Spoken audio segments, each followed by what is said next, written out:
Bonjour à toutes, bonjour à tous. Aujourd'hui, je suis avec Élodie Georges, neuropsychologue, et Arnaud Gauthier, médecin. Ils viennent de sortir un livre intitulé « Dépasser son éco-anxiété ». C'est un guide thérapeutique pour apprivoiser son stress et ses émotions face au dérèglement climatique. Bienvenue dans ce voyage intérieur pour apprendre à mieux vous connaître, à vivre plus sereinement avec vous-même, avec les autres et la nature, pour réenchanter votre cœur afin de réenchanter la Terre.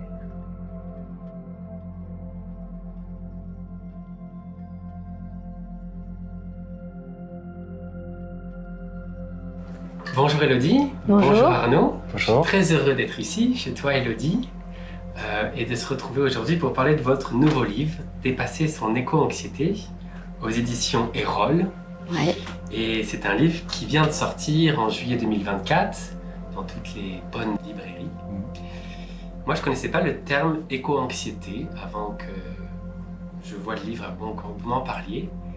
Je vais commencer par ça. Qu'est-ce que c'est l'éco-anxiété ? Alors l'éco-anxiété, c'est un terme pour le moment assez global qui décrit vraiment un ressenti de stress, d'inquiétude et bien d'autres émotions qui sont associées, telles que l'impuissance, la colère, la déception, la tristesse. Parfois, on peut même avoir des états dépressifs, de la rage. C'est vraiment un ensemble émotionnel qui va concerner toute personne préoccupée par ce qui est en train de se passer du fait du dérèglement climatique.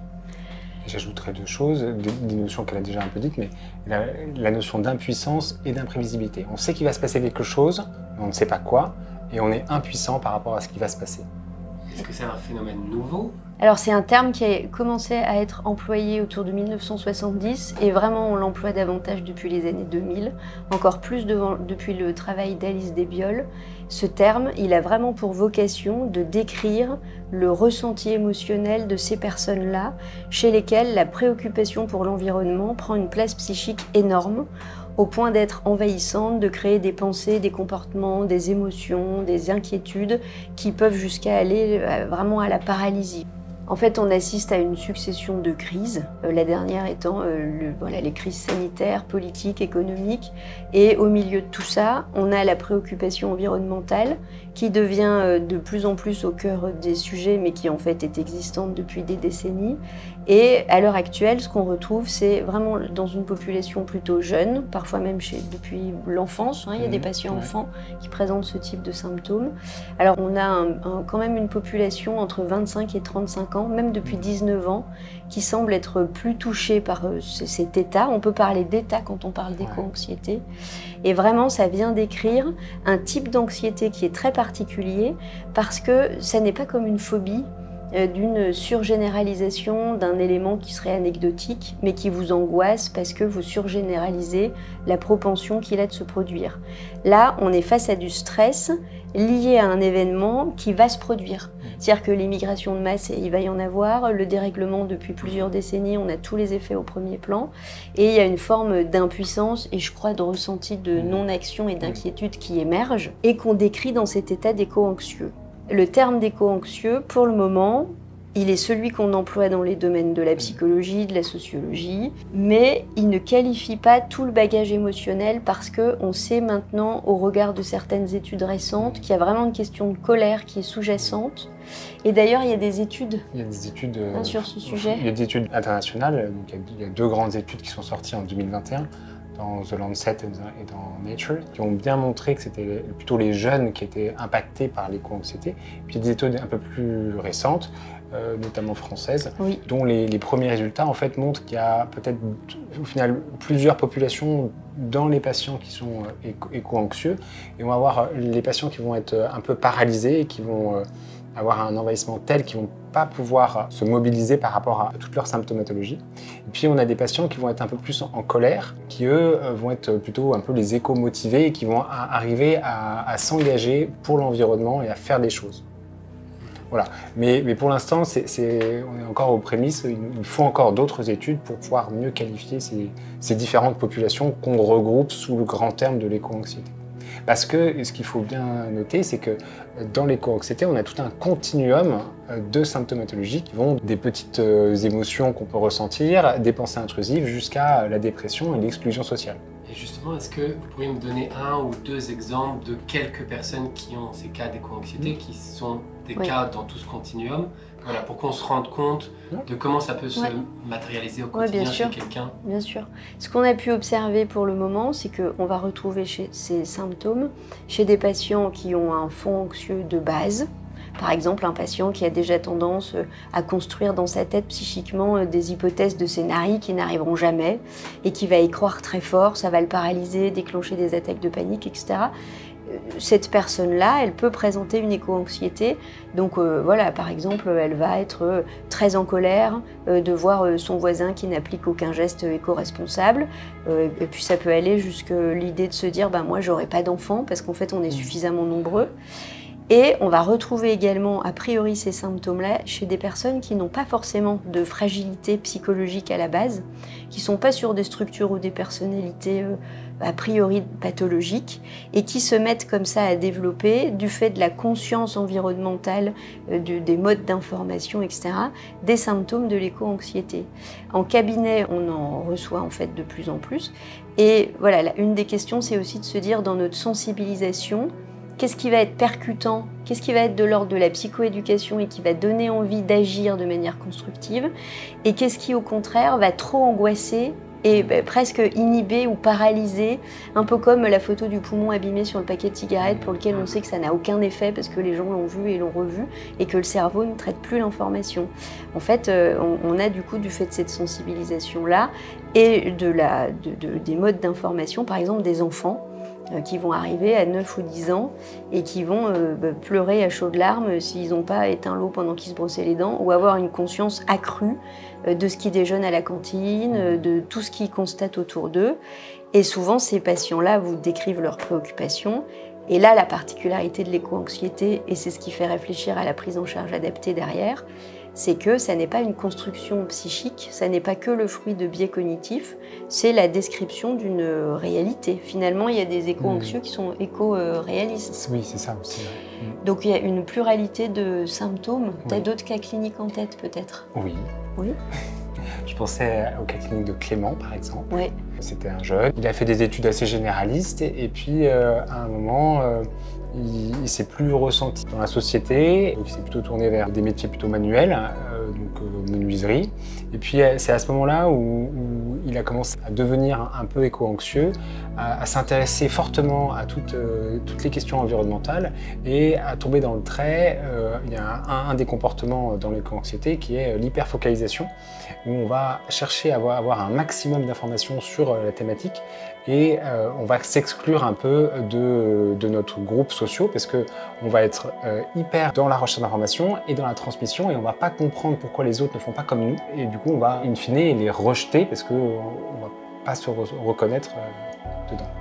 Et c'est là où on peut parler de symptômes qui du coup sont désadaptatifs. C'est-à-dire que là l'anxiété elle a pris de l'ampleur et elle est telle, c'est en tout cas quelque chose d'assez pathologique dans le sens où ça amène à avoir des comportements qui ne sont pas adaptés et qui n'aident plus à satisfaire aux besoins de base, d'inclusion, de groupe d'appartenance, etc. Et vous avez écrit, donc Dépasser son éco-anxiété, un guide thérapeutique. Donc c'est pas un accompagnement par des professionnels, mais c'est un guide qui permet d'avoir un programme, une méthode, des outils, une boîte à outils pour mieux se comprendre, mieux se connaître, apprivoiser son stress et ses émotions. Ça s'appuie sur quelle thérapie, sur quel mouvement psychologique aussi, pour donner un peu le cadre, vous demander les outils. Ce qu'on a voulu faire, nous, c'est de la psychoéducation. On pense que si le lecteur en fait, comprend les outils qu'on va lui proposer après, il sera plus à même de s'en saisir et de les utiliser à bon escient. Et on s'est basé sur l'ACT, qui est la thérapie de l'acceptation et de l'engagement, qui fait partie de la 3e vague. C'est à l'appui de cette thérapie qu'on a décliné plusieurs exercices. Voilà. Et on a rajouté, en fait, on est venu rajouter d'autres exercices qui viennent d'autres mouvements et qui sont venus enrichir. Quand on parle de l'éco-anxiété, oui, c'est un état que nos contemporains, enfants comme adultes, peuvent ressentir de plus en plus. Oui. Il y a des solutions, des outils, des accompagnements qui peuvent permettre de dépasser cela ou de vivre avec. Ouais. Je crois que c'est important de le légitimer parce que parfois ça décrit un ressenti vis-à-vis duquel la personne n'a même pas conscience que en fait ça peut exister, et il y a des professionnels qui sont en train de se relier pour essayer de trouver des stratégies pour accompagner les patients dans cette problématique qui est pas si ancienne mais qui risque de devenir de plus en plus majeure au cours des années à venir. Et parmi ces symptômes et ces patients-là, dans la manière de les accompagner, par exemple, ce qui est des outils classiques pour les phobies, ça ne va pas toujours fonctionner parce que là, on est sur une angoisse qui touche la réalité du monde dans lequel on évolue chaque jour. Dans laquelle on ne peut pas se soustraire. Ouais. Et donc souvent, il y a une phase qui est celle de l'information, comme tu décrivais. Et donc là, le patient, enfin, en tout cas le lecteur, prend conscience que tout est interconnecté. Et que finalement, agir sur un élément, ça suffira pas à agir sur les puissances derrière, économiques, capitalistes, environnementales. Et du moment où l'interconnexion est saisie, c'est là où on peut avoir une majoration des symptômes. Alors, on a pensé en fait une proposition d'accompagnement en se disant, on va fournir de la psychoéducation sur le fonctionnement émotionnel. Donc il y a des outils qui probablement pourraient aider même un lecteur qui a peut-être pas d'éco-anxiété. Moi j'étais curieux de différents outils, je me dis ça je vais, oui, il y a voir. Une partie d'observation qui peut, je pense... expérimenter différents outils psycho Exactement. Alors on les a pensés avec un déroulé, dans le sens où d'abord il y a une phase d'observation qui est importante parce que ça permet vraiment de relier les symptômes entre eux, de nommer ce qui se passe, de légitimer, et c'est une première prise de recul par rapport à ce qu'on vit. Et à l'appui de ça, on a travaillé des outils sur le questionnement, l'organisation des pensées, des symptômes, etc. pour proposer des stratégies. Et là, on a proposé un ordre graduel qui nous semble logique et approprié au fonctionnement de l'être humain et de ce qu'on en connaît dans le travail de recherche qu'on a fait avant d'écrire. Mais chacun y pioche ce qui lui parle en fait. Et donc c'est là où on a annexé d'autres thérapies. Il y a des outils de PNL, il y a des outils de méditation, il y a des outils d'analyse transactionnelle. Il y en a qui a priori sont pas dédiés au travail de l'éco-anxiété, mais on a structuré comme ça une approche qui nous semblait vraiment holistique et qui permet d'orienter le comportement vers des tâches qui ont du sens pour nous. Et en fait, la question du sens, elle est au premier plan dans les 2 dernières parties d'exercices proposés. En fait, on a fait une sorte de convergence conceptuelle pour que dans chaque partie, l'idéal, c'est que le lecteur fasse tous les exercices, mais s'il ne se sent pas à l'aise avec un ou un autre exercice, il peut le sauter parce qu'il n'y a pas une sorte de redondance, mais c'est une sorte de complémentarité qui permet de, si on ne se sent pas avec un exercice, de plus. Je voyais dans l'exercice pour s'observer, mieux se connaître, il y en avait certains, plusieurs sur les pensées, mieux comprendre ses pensées, puis après sur le corps, observer son corps, puis après ces stratégies d'évitement, c'est ça ici, essayer d'identifier tout ce qui peut être ces mécanismes internes. Oui, donc ça, les stratégies d'évitement, c'est plutôt issu de l'acte.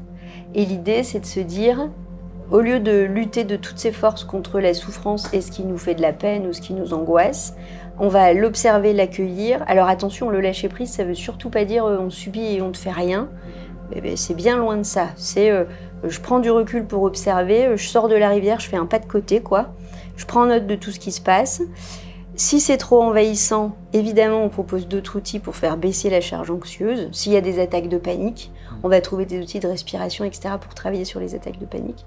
Et une fois qu'on a ce bagage émotionnel, ce qu'on observe et ce qu'on travaille dans la thérapie de l'acte, qui est intéressant sur l'éco-anxiété, c'est de se dire qu'est-ce que j'ai mis en place comme stratégie d'évitement pour éviter la souffrance. Et là, on peut aller jusqu'à se dire, quand je donne de l'argent à une association caritative, ça peut être une stratégie d'évitement qui me permet de moins culpabiliser. Et en fait, on a tous nos petits arrangements avec la réalité pour avoir nos gestes éco-responsables. Et donc, on se dit, on va prendre conscience de tout ça. Et puis, au regard des symptômes, on va se dire quelle place je veux prendre, moi, au milieu de toutes ces crises-là, et qu'est-ce qui aura du sens pour moi. Et après, on travaille sur le fait de plus prendre sa place. Et là, on passe aux parties consécutives à celles de l'observation. Si je reprends un exemple que vous avez cité là, Clément, oui. Comment lui, après quand il était éco-anxieux, avec un rejet un peu de ses amis, parce qu'ils n'étaient pas dans les mêmes valeurs, s'il avait fait ces exercices, comment ça évolue en lui Par exemple, s'il s'exclut de son groupe de pairs, c'est que peut-être ça lui fait ressentir une colère ou une impuissance qu'il n'arrive pas à gérer. Donc on va lui faire identifier, nommer ça. Ensuite, on va l'aider à trouver des outils pour savoir voilà, ce qu'on fait de cette colère-là. Il y a quelque chose dans l'anxiété souvent qui est assez fort, c'est ce qu'on appelle la pensée dichotomique. C'est tout noir ou blanc. C'est-à-dire mon groupe d'amis, soit il est éco-responsable à 200%, soit il y en a un qui a prévu de prendre l'avion dans 1 an et qui a mangé à midi dans un resto pas très éco-responsable et celui-là je lui parle plus. Ça c'est de la pensée anxieuse, de je vois en tout ou rien. Bon, ça on va le travailler parce que du coup ça va amener à des comportements qui sont pas adaptatifs et qui excluent. Et donc par exemple on va travailler sur les biais cognitifs, donc il y a certains exercices là-dessus, comme la pensée dichotomique, et élaborer sa colère et pouvoir en faire quelque chose pour après récupérer. Une fois que ce qu'on fait ça a du sens pour nous, on peut probablement mieux tolérer qu'un tel on n'est pas là de son cheminement et que oui il prendra l'avion dans 2 ans et que ça impacte pas ce que nous on met en place et ce qu'on construit. Après c'est là ces exercices sur créer, voir ses valeurs, ses besoins et s'engager après dans des actions pour prendre soin de soi, s'éduquer, prendre soin des autres, transformer. C'est une approche assez globale qu'on propose, qui fait travailler, je crois, sur la manière d'être dans le monde un peu quand même, et de se rattacher justement à l'environnement, et de se dire, voilà, l'environnement qui m'angoisse tant, finalement, si j'y suis plus connectée ou différemment connectée, est-ce que je peux pas peut-être le vivre un tout petit peu mieux? Il n'y a pas de baguette magique. Je pense que l'éco-anxiété, elle ne disparaît pas complètement dans le climat actuel. C'est pas le but de supprimer l'éco-anxiété, c'est apprendre à vivre avec les outils qu'on propose. Et surtout, apprendre à accepter ses pensées, définir ses valeurs, comprendre ses valeurs pour agir dans le monde et ne plus être en dissonance cognitive en permanence. Donc ce livre, pour clôturer doucement vers ça, il est à destination de tout un chacun, de personnes qui se sentiraient éco-anxieuses ou qui ont dans leur entourage des personnes qui ont ces symptômes.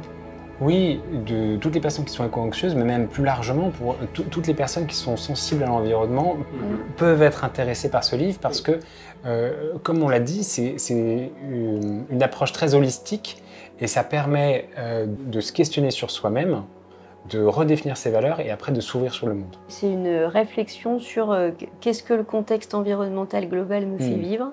Et alors évidemment, si à la lecture de certains exercices, le lecteur par exemple prend conscience que le niveau d'éco-anxiété est similaire à celui d'un trauma ou autre, on l'a défini en amont dans le livre, mais les professionnels sont formés et présents pour prendre en charge et accompagner les lecteurs qui auraient des symptômes qui nécessitent un accompagnement médical ou psychologique en parallèle.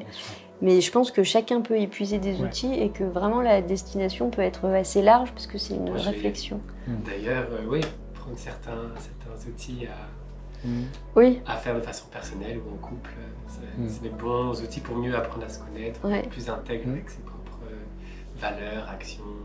Et nous, on donne un cadre pour contenir aussi l'anxiété, de type, des fois, vous ferez ça à 10 minutes par jour pendant 3 jours. En fait, c'est un cadre, puis après, chacun compose avec le cadre, et on est suffisamment explicite là-dessus, parce qu'on a mis beaucoup d'énergie sur ce qui est de l'ordre de la psychoéducation. Et je crois que ça, c'est important aussi, parce que ça qualifie l'ouvrage. Voilà. Merci Elodie, merci Arnaud d'apporter votre pierre à l'édifice, de mettre ces nouveaux outils dans notre boîte à outils pour voyager dans notre vie, que ce soit ce voyage intérieur pour mieux se connaître, pour mieux être en accord avec nos valeurs, nos ressentis, nos émotions, et aussi ce voyage extérieur de s'exprimer dans la société. Avec plaisir. Une société plus résiliente, plus altruiste. Merci à toi de travailler là-dessus. Merci Romain. Merci beaucoup.